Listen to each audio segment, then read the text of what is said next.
আসসালামু আলাইকুম। আশা করি সবাই ভালো আছেন। অনেকদিন পর একসঙ্গে এত কিছু বিক্রি করলাম। দেশি মুরগি, কোয়েল পাখি, কবুতর।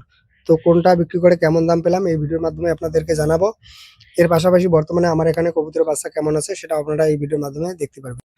সকাল, সকাল চলে আসলাম কবুতরের ঘরে কবুতরের বাচ্চা ধরার জন্য। অনেকদিন পর অবশ্য কবুতরের ঘরে আসলাম কবুতরের বাচ্চা ধরার জন্য। তো বর্তমানে বাচ্চাগুলো কোন পর্যায়ে আছে বা কত জোড়া বাচ্চা আছে সেটা আমি নিজেও জানি না। আর এজন্যই কবুতরের ঘরে ঢুকে ১ম থেকে শুরু করেছি। যাতে ভালোভাবে বুঝতে পারি যে কোথায় ডিম আছে, কোথায় বাচ্চা আছে বা বাচ্চাগুলো কোন পর্যায়ে আছে। আর এখন যে ঝুড়িটা দেখতে পাচ্ছেন এই ঝুড়িটাতে কিন্তু অনেকদিন পর বাচ্চা পেয়েছি। একবার এখানে বাচ্চা দেখাতে গিয়ে তো একটা সমস্যায় পড়েছিলাম। এজন্য এখানকার বাচ্চাটা কিন্তু খুব সাবধানে খাঁচা থেকে বের করলাম। আপনারা ভিডিওটা একটু মনোযোগ সহকারে দেখুন তাহলে বুঝতে পারবেন যে বর্তমানে আমার কবুতরগুলো কেমন বাচ্চা দিয়েছে। আর হাটে কিন্তু অনেকদিন পর কবুতরের বাচ্চা নিয়ে যাচ্ছি। বর্তমানে কবুতরের বাচ্চার দাম হাটে কেমন তো এ সম্পর্কে আমার কোনো রকম ধারণা বা অভিজ্ঞতা নেই। আর এখন যে বাচ্চা দুটো দেখলেন তো এত ছোট বাচ্চা আমি হাটে নিয়ে যাই না, একটু বড় বাচ্চা নিয়ে যাই। যদিও হাটে ছোট বড় সব ধরনের বাচ্চা চলে কিন্তু বড় বাচ্চার দাম একটু বেশি থাকে। বর্তমানে যে পরিমাণ ঠান্ডা পড়েছে প্রায় ৭ দিন ধরে সূর্যের কোনো রকম দেখা নেই। তো এমন অবস্থায় যদি ছোট কবুতরের বাচ্চা নিয়ে যাই সেক্ষেত্রে কবুতরের বাচ্চার সমস্যা হতে পারে বা পাইকারের বাচ্চাগুলো নাও নিতে পারে। যদিও আমার এই কবুতরের বাচ্চাগুলোর এক ভাই অর্ডার করেছিল কিন্তু আমি তাকে না করে দিয়েছি। এর কারণ হচ্ছে বর্তমানে ঠান্ডা কিন্তু অনেকটাই পড়ে গেছে। যেহেতু নতুন করে কবুতর খামার শুরু করবে, এক্ষেত্রে এই বাচ্চা নিলে হয়তো সমস্যায় পড়তে পারে। তো সেজন্য সেই ভাইকে না করে দিয়েছি। ১০ থেকে ১৫ জোড়া কবুতরের বাচ্চার অর্ডার করেছিল। কিন্তু বর্তমান যে সময়টা এই সময়ে আমার কিন্তু কবুতরের বাচ্চা খুব একটা বেশি বড় থাকে না। এই সময়ে মোটামুটি ছোট বাচ্চার পরিমাণটা বেশি থাকে। ১ সপ্তাহ বা ১০ দিন গেলে একসঙ্গে কিন্তু অনেকগুলো বাচ্চা পাওয়া যাবে। আর একটা গুরুত্বপূর্ণ কথা বলি সেটা হচ্ছে যে আমার এই খামারের জিনিসগুলো দেখার পর যেমন কবুতর, কোয়েল পাখি, হাঁস, মুরগি তো এগুলো দেখার পর অনেকে আমার কাছ থেকে নিতে চায়। কিন্তু আমি এগুলো কোনো রকম অনলাইনে বিক্রি করি না।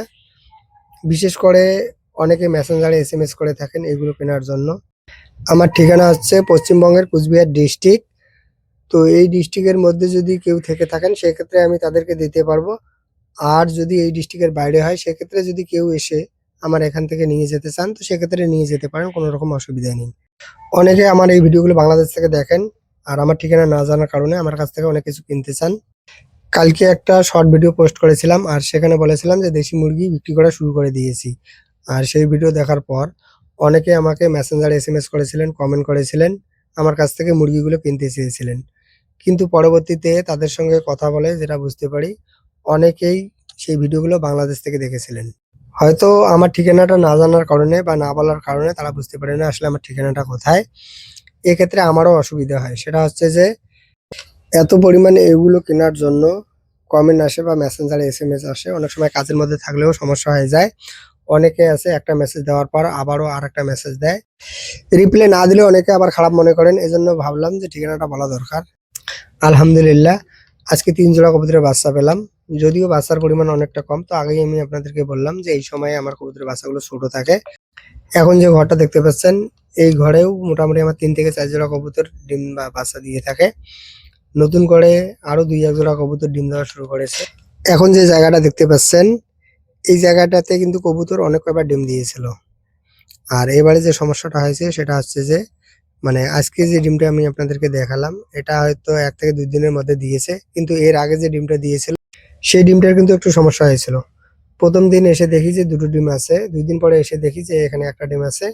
তারও ২ দিন পরে এসে দেখি যে এখানে ১ টা ডিমও নেই। তো বুঝতে পারলাম না যে এখানকার ডিমটা যাচ্ছে কোথায়। এবারে দেখা যাক। আজকে তো এখানে ১ টা ডিম দিল। তো ২ দিন পরে এসে দেখবো যে এখানে আরেকটা ডিম দিয়েছে কিনা, এর পাশাপাশি এখানকার ডিমটা আছে কিনা। কবুতরের ডিম বাচ্চা এর পাশাপাশি কবুতরের বাচ্চা সংগ্রহ করার পর চলে আসলাম কোয়েল পাখির ঘরে। আর আজকে যেহেতু হাটে যাচ্ছি তো ভাবলাম কিছু কোয়েল পাখি নিয়ে যাই। তো আজকে হাটে যাওয়ার মেইন উদ্দেশ্য হচ্ছে দেশি মুরগি বিক্রি করা, এর পাশাপাশি কবুতরের বাচ্চা বিক্রি করা। আর এগুলো বিক্রি করার জন্য যেহেতু হাটে যাচ্ছি তো ভাবলাম এর সঙ্গে কিছু কোয়েল পাখি বা কোয়েল পাখির ডিম হাটে নিয়ে যাই। এগুলোর বয়স হচ্ছে আজকে ২ মাস ১৫ দিন। ২.৫ মাসে এগুলো আমি বিক্রি করা শুরু করে দিয়েছি। তো এর আগে বাড়িতে যেগুলো বিক্রি করেছি ৳২০০ থেকে শুরু করে ৳৩০০ পর্যন্ত বিক্রি করেছি। আর দেশি মুরগির চাহিদা কিন্তু মার্কেটে সবসময় থাকে। তবে কেজির দরে বিক্রি না করে যদি এগুলো খুচরো বিক্রি করা যায় বা যদি পিস হিসেবে বিক্রি করা যায় তো সেক্ষেত্রে লাভটা বেশি হবে। তো আমি যেটা করে থাকি আমার খামারের যদি কোনো জিনিস ম্যাচুরিটি হয় বা বিক্রির উপযোগী হয় সেক্ষেত্রে আমি সেগুলো বিক্রি করা শুরু করি। তো এতে লাভটা বেশি হয়। এভাবে বিক্রি করার আরো একটা সুবিধা আছে, সেটা হচ্ছে যে ধরুন আমি আজকে ৫টা মুরগি নিয়েছি। অবশ্য আজকে আমি ৫টা মুরগি নিয়েছি। তো এই ৫টা মুরগি আজকে আমি হাটে নিয়ে গেলাম। আর ৭ দিন পরে আবারও হাটে গেলাম। তো তখন আবার ৫ থেকে ৭টা মুরগি সেম সাইজের হবে বা এর থেকে একটু বড় হবে। তো এক্ষেত্রে মানে মুরগি আমার ম্যাচুরিটি হবে বা খামারের জিনিস আমার ম্যাচুরিটি হবে। এক্ষেত্রে এগুলো সেল হয়ে যাবে। হাটে আসার সঙ্গে, সঙ্গেই আমার মুরগিগুলো সেল হয়ে যায়। তো মুরগিগুলো বিক্রি করেছি ৳৩৫০ করে আর মুরগিগুলো বিক্রি করেছি ৳২৫০ করে। আর কবুতরের বাচ্চাগুলো ৳৩০০ করে জোড়া বিক্রি করেছি। কোয়েল পাখির যদি কথা বলি ১৫ পিস নিয়ে গিয়েছিলাম আর সেখান থেকে ৬ পিস রিটার্ন নিয়ে আসি। আজকে এ পর্যন্ত। আসসালামু আলাইকুম।